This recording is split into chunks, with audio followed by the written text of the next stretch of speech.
Okay, it's the first week of school and it's Tuesday and people are already getting on my nerves. So yesterday I went to my classes. First class of the day, Algebra 2. I had to repeat the class because it was very hard focusing, or I don't know, it's just math is hard to me. Ever since I came to this school, I have been repeating each math class I took. So I don't know if I should just take the test where it can see if I can be placed into college algebra, or just take it all over again and then relearn the stuff and then take summer school because I'm on track of graduating. Only issue is I still need to have my college algebra credit, so then I can no longer do math again. And this is like my third term here because I'm on a 2-year degree, but this math thing has been holding me back. So hopefully I can graduate, take summer classes with college algebra, or I don't know, because I haven't really studied, but I can at least take the test to see where I am placed. Maybe today, I don't know. But I also had children's literature, then I had ethics. I have 3 classes on Monday and Wednesday, and then 2 classes on Friday, and then Tuesdays and Thursdays I just had creative writing, and then I am going to take cultural diversity at 12:30. But the other day I went to my math class and we were just getting things situated, and the teacher seems kind of cool. Like, I don't have an issue. He seems like an easygoing guy, better than the last teacher. And I don't know, I can always tell when certain people may be neurodivergent. I don't know. He seems like maybe he's neurodivergent like me, so I can, in a way, relate to that. And by the way, I need to go to the disability service and get a slip so I can get extra time taking tests. But what I wore yesterday they look like high-waisted pants, but they really aren't. It's just like multiple button pants, but they're really cool. And then I wore these little boots. I wore this, my mom bought me some boots for Christmas. And then I wore a little conductor's hat. It's like a brown plaid hat, like kind of like a newsboy cap, or I don't know, something kind of retro. And then I wore like a crop sweater. It's a crop sweater. So after class, I was looking at Yik Yak, and someone from my math class put on there, dear girl who wore the belly shirt, it's 32 degrees outside, put a shirt on, and hashtag ho.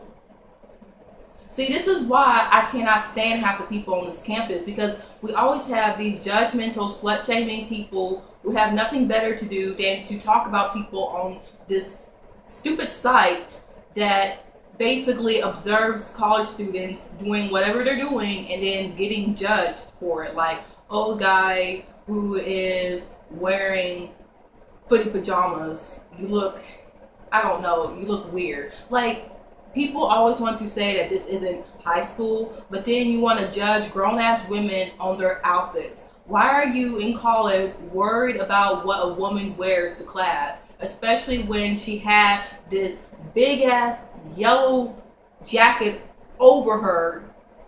Like, I am aware that it is cold outside, but I doubt you are concerned for my health, because it can be Satan's lair outside and you would still have something to say. Like, every time I wear something where I am showing skin, people want to have something to say. And then I told my associates what happened, and we were just sitting in this little lounge area, just having a conversation.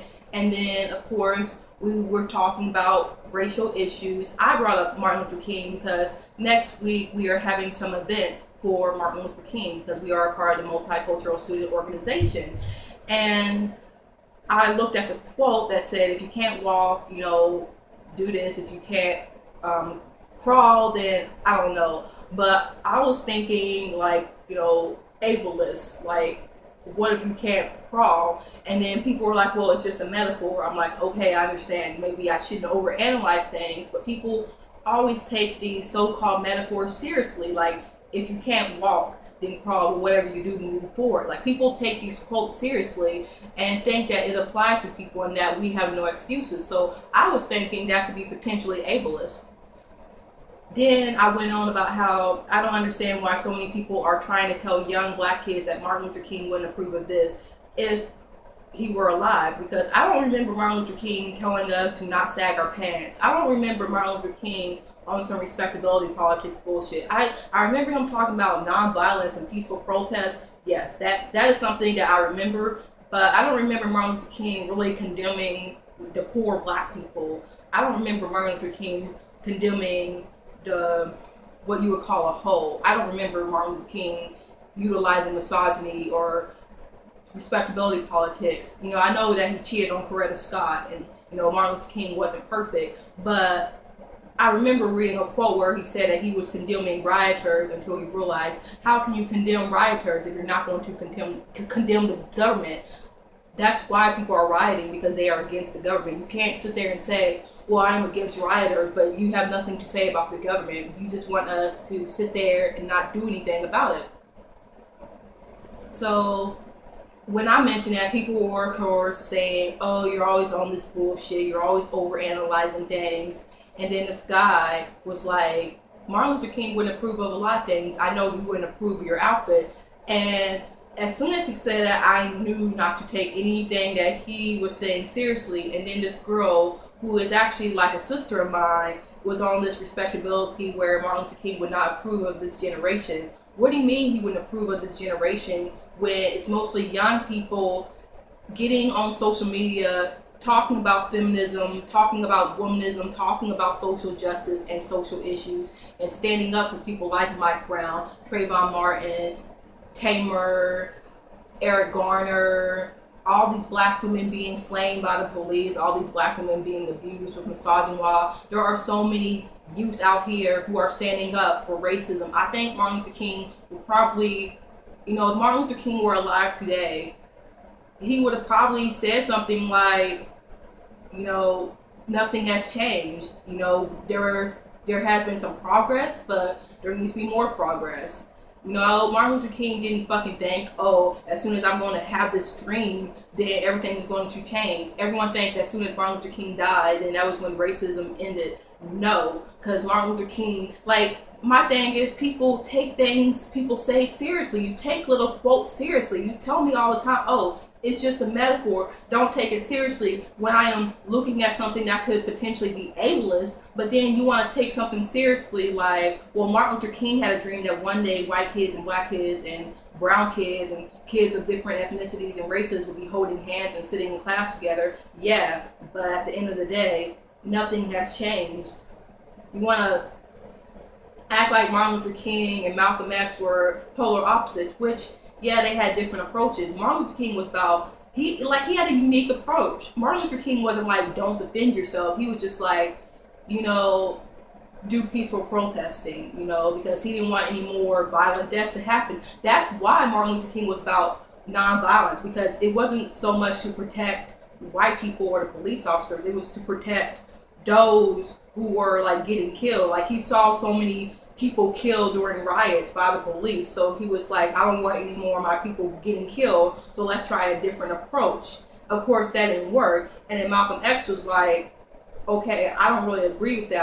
I don't want someone coming at me with a baseball bat and not expecting me to shoot them. I'm going to shoot them if they're going to beat me in the head with a bat. So Malcolm X was like, violence by any means necessary. He wasn't like, go out and search for every white man and kill them. He was like, if a white man threatens you, you gotta defend yourself. Malcolm X was about that. The Black Panthers, when it was originally started, was about self-defense. Martin Luther King just had a very different approach. That was nothing to be respectable about. He was just like, we want to be safe. I don't want to antagonize the police like that. And I do feel like it can be problematic, because you can be just sitting there minding your own business like Eric Garner, and the police will find some reason to attack you just for being fat, dark-skinned, and black, or being a dark-skinned woman, or being a black person altogether. So I'm just sick of this respectability politics, and yik yak is annoying. So then I responded like, it's a crop sweater, you're really pathetic because first of all, why are you in class noticing my outfit when you should be listening to the syllabus? You should be listening to the man talking about math class. You're so worried about my outfit that you obviously don't care about your own education, and that's not even on some respectability bullshit. That's like you're sitting there acting like you're better than me, but then you want to get out your little cell phone and yeah, this girl in this crop sweater, like you should be in math class like worried about your grades, not worried about what a grown woman is wearing, because I'm 21 years old. And then the other day I'm being infantilized like, oh, you think you're grown because you got a new weave and you're looking all cute. Like, just because I have autism and Asperger's, that does not mean that I am a kid. Like, people think that I'm a kid and they try to infantilize me or desexualize me. Like, I just don't have any agency because I am disabled. I do have a disorder. And that's not right. That's very ableist. And I remember when I was going back to my dorm, this kid in a wheelchair said a curse word. He's like, fuck this door because it won't open. And then he was saying damn. And then the girls at the RA desk were like, oh.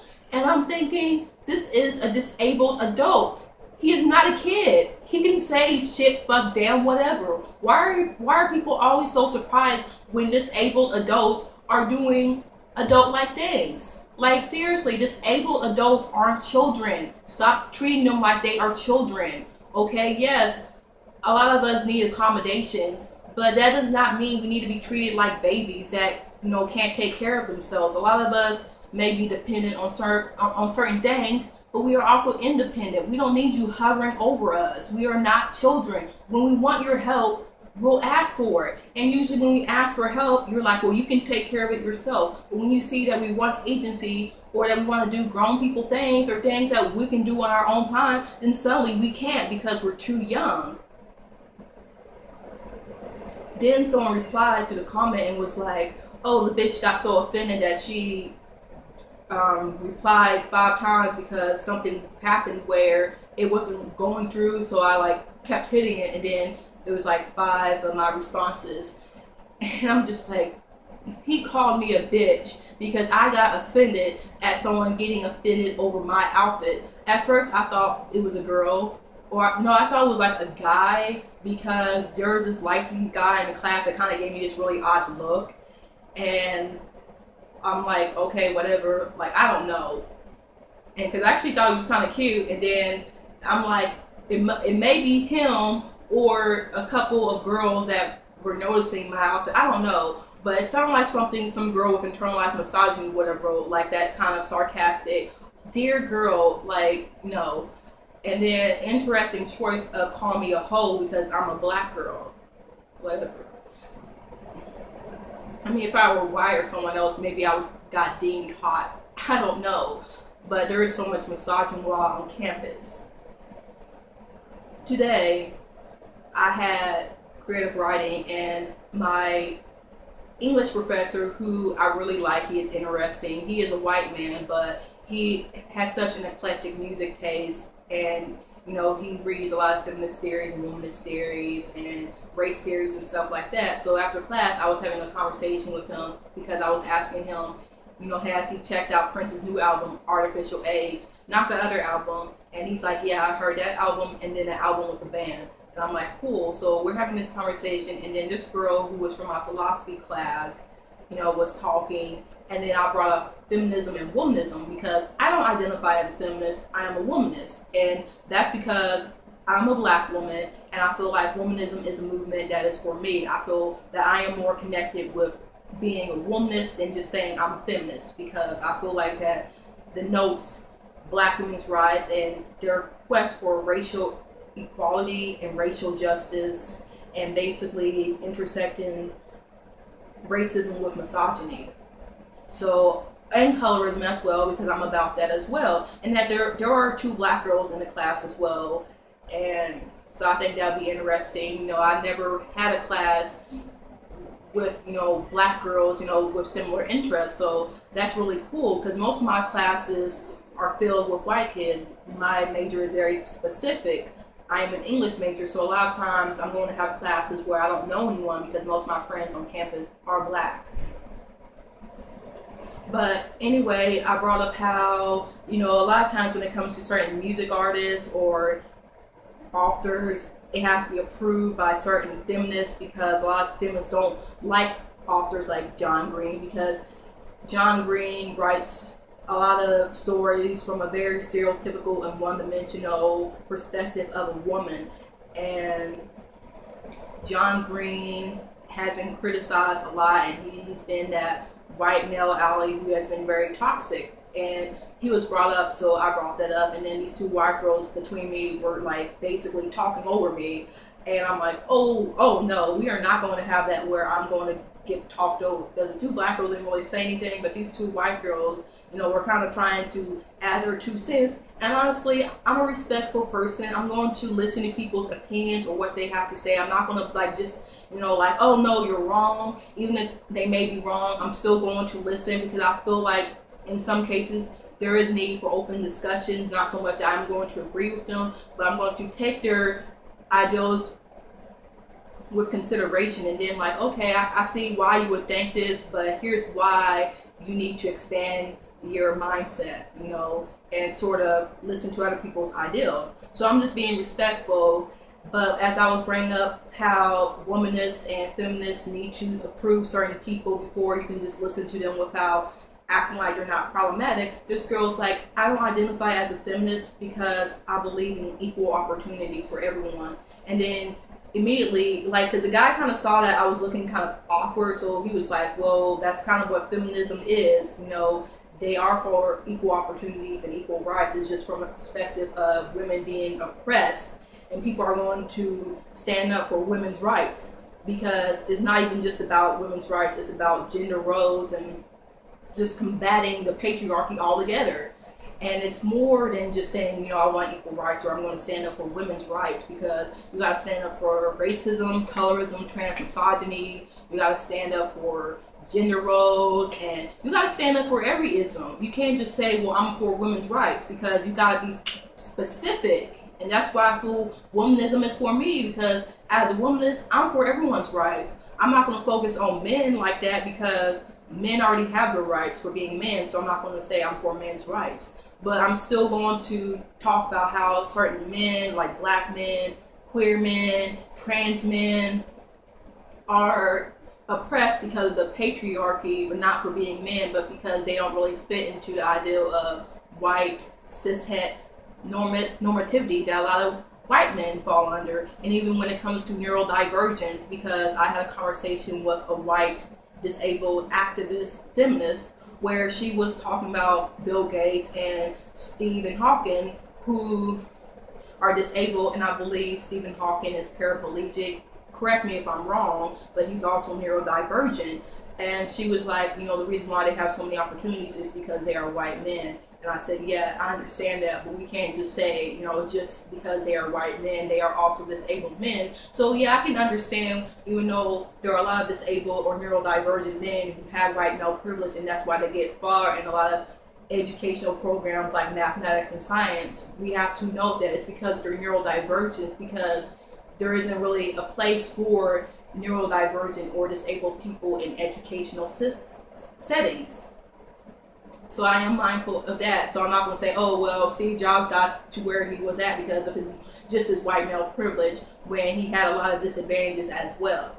I'm respectful, but you can't tell me you're not a feminist just because you believe in equal rights. Like, why are you offended with some feminists who are kind of screwed up when it comes to women's rights, and then you want to say that you're not a feminist? Like, there are reasons why there are women who don't identify as feminists, but it's not because they believe that feminism is problematic on the basis that we want women's rights and don't give a fuck about men. There are women who are against feminism because of trans misogyny, because of racism, because of colorism, because of being very exclusive towards black women or darker skinned women of color or queer women, queer gendered women.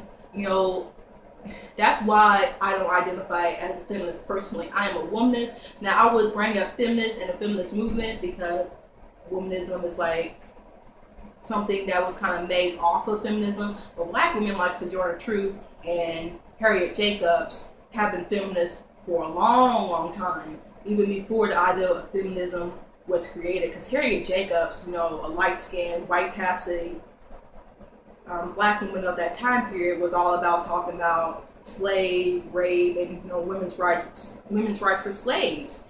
I'm not sure if she were really concerned about maybe darker skinned slaves. Maybe she was more concerned with the mixed race or the lighter skinned slaves. I don't know, but she was about how women, female slaves, have rights and that they are violated. So looking that up, that was very interesting. And I'm going to try to hurry up because I need to eat lunch and then go to cultural diversity, which I have another teacher who is actually quite interesting. I didn't know how I would feel about him because he did talk the N-word, because we were talking about Huckleberry Finn, and then he's like, well, how did you feel when they referred to, what was his name? I don't know, as nigger. And that kind of took me aback, because you don't just drop the N-word in front of a random black person, because it's very triggering. So I was like, okay, this guy's weird.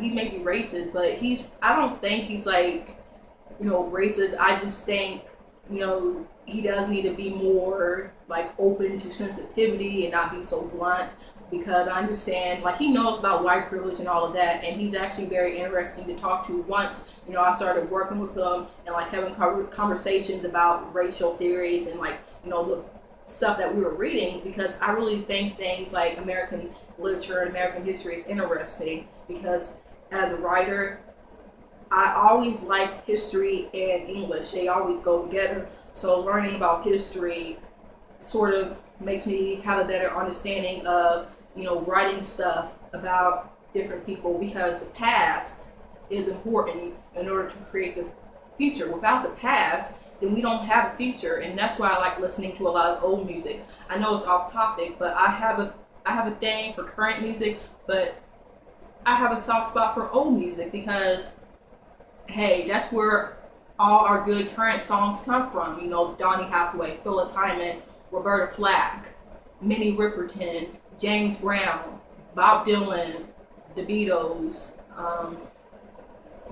all of these innovative artists, white, black, especially black.